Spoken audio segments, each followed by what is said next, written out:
Bonjour à vous ou bonsoir, ça dépend bien évidemment à quel moment vous regarderez cette vidéo, mais dans tous les cas, j'espère que ça ira pour vous. Content de vous retrouver la team pour parler de Thunderbolt. Et oui, ça y est, la sortie du film avance à grands pas, et pour tout vous dire, cette vidéo je la tourne à quelques jours, un petit peu moins d'une semaine même d'ailleurs pour être plus précis, de la sortie justement du film en salle chez nous en France. Et il fallait qu'on fasse un dernier point avant l'échéance justement de ce 34e, 35e, 36e, peut-être 37e, je sais pas, film du MCU, ou en tout cas deuxième, là je pense qu'on est tous clairs là-dessus, de cette année 2025, après Captain America Brave New World, donc un Captain America 4 qui est sorti au mois de février et qui a laissé un arrière-goût assez amer d'un film pas mauvais, pas le plus horrible qu'il soit, mais pas non plus le plus exceptionnel, un certain sentiment de mid, voilà, tout simplement un film mid on a eu. On espère tout autre chose avec celui-ci, mais pour tout vous dire, encore une fois, je pense que ça va avoir de la gueule. Je suis assez optimiste depuis un certain temps vis-à-vis de ce projet, finalement, que pas grand monde voulait à la base, mais il est temps justement de faire un énorme point, dernier point, comme j'ai déjà pu le dire évidemment, avant que ça sorte, histoire de parler de la promotion du film, de partir dans certaines analyses peut-être, d'intrigues, de personnages, de détails, d'ampleur vis-à-vis du MCU, bref, j'espère que ça va pour vous, installez-vous bien, on y va. On est bombardé, faut qu'on se le dise entre nous depuis quelques jours, voire même carrément quelques semaines en vrai, de promotion, voilà, autour du film, que ce soit des affiches qui sont pour la plupart assez stylées, pour être honnête,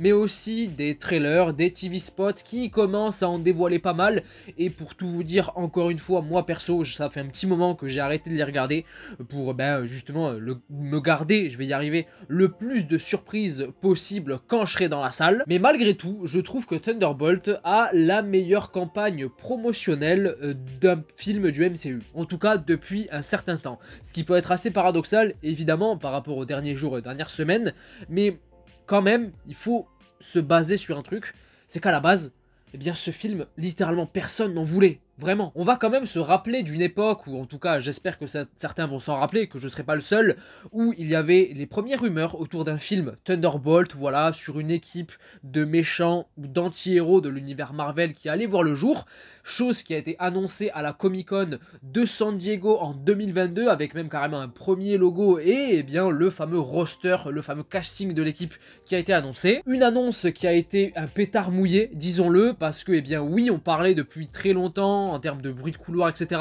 de ce fameux projet Thunderbolt. On avait tous des théories, on imaginait tous tel ou tel personnage faisant partie de l'équipe, et au final ils sont arrivés avec ce casting de personnages secondaires, voire même carrément OSEF pour la plupart, donc forcément, eh bien ça a éteint un certain truc. Sauf qu'au final, j'ai l'impression que de fil en aiguille, eh bien la hype s'est vraiment construite petit à petit, rien qu'avec la première bande-annonce qui avait été dévoilée, et puis la deuxième, des images qui plaisaient d'une certaine manière, avec un ton particulier, une ambiance particulière, mais qui avait un certain équilibre entre un côté évidemment léger, humoristique, un peu décalé, avec les personnages, style évidemment, on va se le dire, Suicide Squad du côté de DC Comics, c'est vrai, mais à côté de quelque chose plus personnel, intimiste et sérieux, avec l'histoire qui allait être racontée. Une curiosité a vraiment commencé à naître, à tel point que, eh bien justement, ces derniers jours et dernières semaines, je le répète, beaucoup de gens se sont amenés à dire que oui, ils étaient hypés,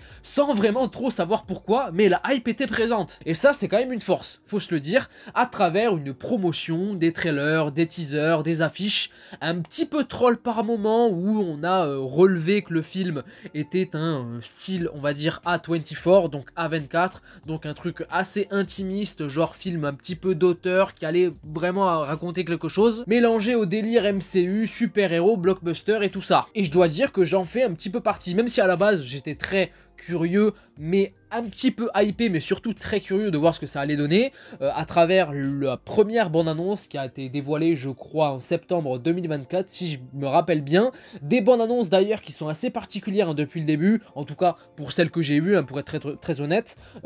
qui sont assez généreuse en termes de durée, d'image, etc. Même si pour la plupart, justement, on voyait les mêmes à chaque fois dans telle ou telle bande-annonce. Même quand on regarde les affiches, il y a un vrai style différent de ce qu'on a l'habitude d'avoir du côté du MCU en termes de promo, de bande-annonce, d'affiches aussi pour les films précédents. Donc mine de rien, ça a quand même joué un gros rôle. Après, pour parler du film de manière générale et de ce qu'on a autour de la forme et tout, faut savoir que le film est réalisé par un certain Jack Schreier, qui n'a pas le plus grand et le plus connu des CV, mais qui a justement travaillé précédemment sur une bonne série sortie il y a quelques années sur Netflix qui s'appelle Beef, donc Acharné en français, dont notamment justement Steven Yeun joue un rôle important. Et à la base, Steven Yeun, je pense qu'on peut le dire désormais, devait être dans Thunderbolt pour jouer ce fameux Bob ou entre autres Sentry / Void évidemment. Et ce fameux Jack Schreier qui s'est occupé de la mise en scène du film est venu aussi aux côtés bien de certaines personnes avec qui il avait déjà travaillé autour de cette fameuse série Beef. Notamment une personne qui s'occupe de la production design, donc des décors en gros, et une autre, je crois que c'est peut-être de la cinématographie, donc de la photographie, le directeur photo tout simplement du film. Et pourquoi je vous dis ça? Eh bien parce que pour moi c'est quand même positif et de bon augure de voir des personnes qui ont déjà travaillé ensemble, et d'ailleurs eh bien sur des bonnes choses, hein, parce que la série Beef, moi je l'ai regardée et c'est une bonne surprise, qui n'a rien à voir avec le MCU et ce dont allait parler justement ce film, quoique peut-être, on peut être surpris à ce niveau-là, mais qui reviennent justement aux manettes, aux commandes, d'un point de vue créatif, de quelque chose avec bien qui ils allaient pouvoir travailler ensemble. Enfin bref, vous avez capté. Pour nous donner quelque chose de soigné et de qualité, et forcé de constater à travers les bandes annonces, encore une fois, etc., qu'on ressent quelque chose qu'on a rarement vu du côté du MCU. On sent un vrai travail, que ce soit sur la forme, à travers la photographie, l'ambiance, le style et le ton. On peut même presque y voir des similitudes avec le film Eternals, sorti il y a quelques années, un des films les plus sous-cotés du MCU, je le tiens à le rappeler encore une fois, peut-être même le plus sous-coté, oui, sur le délire où ils ont le plus possible tourné bien les scènes sur des décors naturels, vraiment construits sur pied, etc. Et j'ai l'impression que ça a vraiment marché, en tout cas, je l'espère vraiment, je mise beaucoup dessus et j'espère ne pas être déçu au final une fois après avoir vu le film. Donc certes, le film était pas le plus attendu qui soit du côté du MCU sur les derniers mois et même carrément dernières années lorsqu'il a été annoncé en même temps qu'un tel ou tel autre film, oui, c'est vrai, mais j'ai l'impression qu'ils ont quand même fait leur petit bonhomme de chemin, tranquille, de leur côté, avec une réelle ambition et vision même derrière, et que ça a vraiment valu le coup, pour nous donner quelque chose dont on sera fan peut-être après carrément. Et c'est peut-être ça dont le MCU a besoin, c'est de faire des projets, de mettre en avant, que ce soit des films ou des séries, que pas grand monde demandait à la base, ok, certes, mais qu'ils vont quand même faire, qu'ils vont quand même pousser eh bien, en termes de qualité, pour vraiment faire quelque chose qui a de la gueule, pour s'imbriquer eh bien, sur ce fameux immense schéma, engrenage qu'est le MCU aujourd'hui, pour avoir une suite derrière, puisque quasiment la plupart des personnages qu'on aura dans ce film Thunderbolt eh bien, seront de retour pour l'un au moins des 2 prochains films Avengers, on le sait, ça a été annoncé officiellement, en créant vraiment la surprise, en partant du fait que oui, ils ont fait quelque chose de vraiment bon, à la place que de miser seulement sur des projets qui ont une certaine hype à la base, juste par rapport à tel ou tel nom de personnage ou d'acteur, genre par exemple Deadpool et Wolverine, de miser que sur ça pour un petit peu jouer les paresseux et faire un film, eh bien pas mauvais hein, certes, mais pas non plus excessivement bon. Ensuite, pour revenir aux personnages qu'on va avoir de manière individuelle et à l'équipe hein, de manière générale,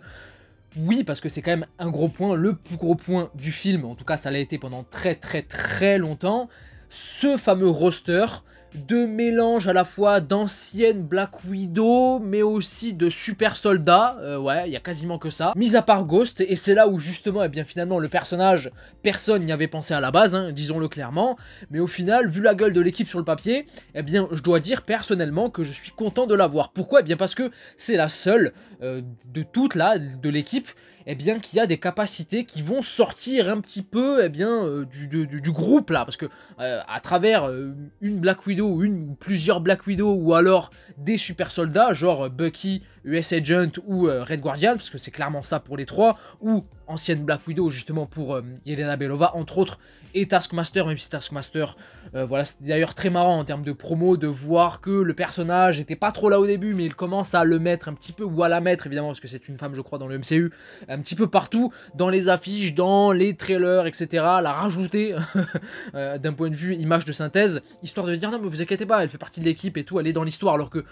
on a très clairement deviné depuis très longtemps qu'elle va se faire allumer la gueule à un moment donné dans le film, ou soit elle va partir en plein milieu d'histoire en vacances aux Bahamas, on n'en sait rien, mais en tout cas, elle sera pas là du début à la fin. Pour revenir à Ghost, justement, eh bien c'est la seule qui a vraiment des capacités qui sortent un petit peu de l'ordinaire par rapport au reste de l'équipe. Donc moi, Ghost, franchement, ben, je suis presque, oui, content de l'avoir là. Après, c'est vrai que le roster de l'équipe, quand on l'a vu, quand il a été officialisé pour la première fois, ben on s'est tous dit, ah bon, pourquoi faire, pourquoi ça, enfin quand on se base sur justement le concept de Thunderbolt, bon il reste le même évidemment, faut voir si justement il va y avoir une adaptation à ce niveau là, il y a beaucoup de rumeurs, de bruits de couloir, que cette équipe des Thunderbolt, voilà, de méchants ou du moins anti-héros, pas vraiment méchants, eh bien puisse devenir peut-être la nouvelle équipe des Avengers, ou un petit peu un truc comme ça, par rapport justement à l'astérisque, hein, voilà, qui est présente depuis le début, eh bien de la promotion, de l'annonce du film quasiment, etc. Si on se base sur les équipes qu'on a eues des Thunderbolts en comics, oui, le roster officiel du film, il est pas ouf. Disons-le clairement, quand en comics, tu sais que tu as déjà eu du Red Hulk, du Venom, du Deadpool, du Ghost Rider, du Punisher, etc. T'arrives là, t'as du Yelena, bon ok, c'est sympa, la nouvelle Black Widow, elle a fait une bonne entrée dans le MCU, pas de soucis, surtout portée par l'actrice Florence Pugh. Entre autres, tu as aussi Bucky, qui est un des vétérans du MCU désormais, qui est bien, voilà, même si bon, c'est quand même toujours pour moi, encore aujourd'hui, en l'occurrence, juste un personnage secondaire, faut être honnête. Sinon, le reste, soit c'est des personnages OSEF dont tu te fous pour la plupart, ou soit que t'as oublié. En tout cas, de manière générale, moi perso, le troisième personnage ou quatrième personnage qui m'intéresse dans cette équipe-là, c'est John Walker, qu'on a vu dans la série Falcon and the Winter Soldier, série que j'ai adorée, toujours ma préférée du MCU pour le moment, ça ne bouge pas, ça change pas. Je suis content justement de le voir là et de me dire que justement il va avoir une suite dans le MCU. Mais c'est pas le cas de tout le monde, justement. Et c'est pas forcément vraiment une équipe et c'est pas des personnages qui font rêver et qui sont capables de porter vraiment un film sur leurs épaules. Mais l'effet de groupe peut marcher et c'est peut-être justement ça qui va nous faire mentir une fois qu'on aura tous vu le film et qu'on sera tous là à l'aduler. Vraiment, je mise beaucoup et j'espère que ça va se passer comme ça, vraiment coûte que coûte. Alors que si on oublie le côté comics, si on oublie les différentes équipes et les différents personnages qu'on a eu dans cette fameuse équipe et ce fameux concept de Thunderbolt sur le papier, eh bien force est quand même de constater que c'est pas non plus très hypant en soi. Justement, par rapport à tout ce que j'ai dit il y a quelques secondes, les personnages sont issus de projets qui n'ont pas forcément marqué tout le monde, que tout le monde a oublié quasiment, etc. C'est là où Marvel Studios, dans un premier temps, avec cette annonce de film Thunderbolt, a déçu pas mal de personnes. Et en déçoit encore un petit peu aujourd'hui, même s'il y a une certaine hype qui est montée évidemment depuis quelques semaines, depuis quelques mois, comme j'ai déjà dit en début de vidéo, il y en a encore qui sont en mode ouais non franchement Thunderbolt, Osef ça me dit rien, même le monde annonce, voilà, ne m'évoque rien, etc. Et ce qui est tout à fait compréhensible. Après on peut s'attendre à des surprises, non seulement par rapport au film de manière générale, mais je l'ai déjà dit, le fameux outsider, hein, justement, c'est la première fois que je vais utiliser ce terme justement dans cette vidéo, mais franchement Thunderbolt, cette année, entre Captain America d'un côté et puis les 4 Fantastiques de l'autre, c'était clairement l'outsider, ou même par rapport à Superman, hein, qui fait partie de l'univers DC, qui va sortir du côté de DC, pas de Marvel, mais voilà, qui est dans le registre des super-héros cette année. Thunderbolt, je pense que c'est pas du tout le film sur lequel beaucoup de gens misaient à la base comme un outsider. Mais il peut y avoir des surprises, je le répète, comme par exemple, eh bien, c'est plus vraiment une surprise aujourd'hui, mais le cas Sentry. Oui, le fameux Bob là, voilà, qui sera incarné par Lewis Pullman, c'est Sentry, c'est The Void, on le sait tous, ça sera possiblement la menace du film de manière globale, on l'a déjà un petit peu vu dans les bandes annonces, etc. Et c'est justement ce qui intrigue pas mal finalement les gens de manière globale, dont moi, je dois avouer que voir Sentry être adapté pour la première fois dans le MCU, bah ça m'intrigue, ça me hype, oui. Est-ce que ça me hype juste ça par rapport au film? Un petit peu, parce qu'on parle quand même d'un personnage surpuissant en comics qui peut être assez problématique si on commence à réfléchir par rapport à son adaptation dans le MCU, là où le MCU eh bien, a toujours un petit peu galéré à adapter ou à bien faire les choses concernant les personnages surpuissants en comics. Une fois adapté justement en film, en série ou autre, enfin bref, vous avez capté. Là, on parle quand même de Sentry. En termes de puissance, c'est colossal. En termes d'origine aussi, en termes d'histoire, d'intrigue. Comment se fait-il qu'on n'en entend parler que maintenant? Où était-il depuis tout ce temps? Qu'est-ce qu'il faisait, etc. Enfin bref, ça je pense que on en découvrira davantage évidemment dans le film. Ce sera peut-être l'origin story, hein, voilà ce fameux film Thunderbolt concernant Sentry. Lui qu'on peut peut-être imaginer pour un bel avenir plus tard hein, dans le MCU. En tout cas moi, c'est ce qui me hype aussi. Hein. Il peut être assez problématique en termes de personnage, et ça on en découvrira davantage dans le film, et c'est ça aussi qui me hype et m'intéresse, mais me dire qu'on va avoir Sentry là sur les 4, 5, 6, 7, peut-être même plus, j'en sais rien, prochaines années en tant que personnage, peut-être même avoir droit à un film à un moment donné sur lui, ou un projet solo à la rigueur, une série, on sait pas, mais plus tard, moi ça m'intéresse parce que Sentry, méfiez-vous en termes d'histoire, c'est colossal ce qui peut être fait, et j'ai hâte de voir comment ça va être adapté, évidemment, même voilà en comics hein, c'est particulier. Après on peut se poser des questions, à quel moment des personnages comme Yelena Belova, même si je l'apprécie, Bucky, même si je l'aime beaucoup, ou encore les autres, même Ghost, vont pouvoir arrêter un tel personnage. On parle littéralement du pseudo Superman de Marvel, encore plus problématique d'ailleurs, parce que voilà, psychologiquement et tout, c'est bancal, hein, Sentry, faut le dire. Comment ils vont faire pour arrêter ce mec-là?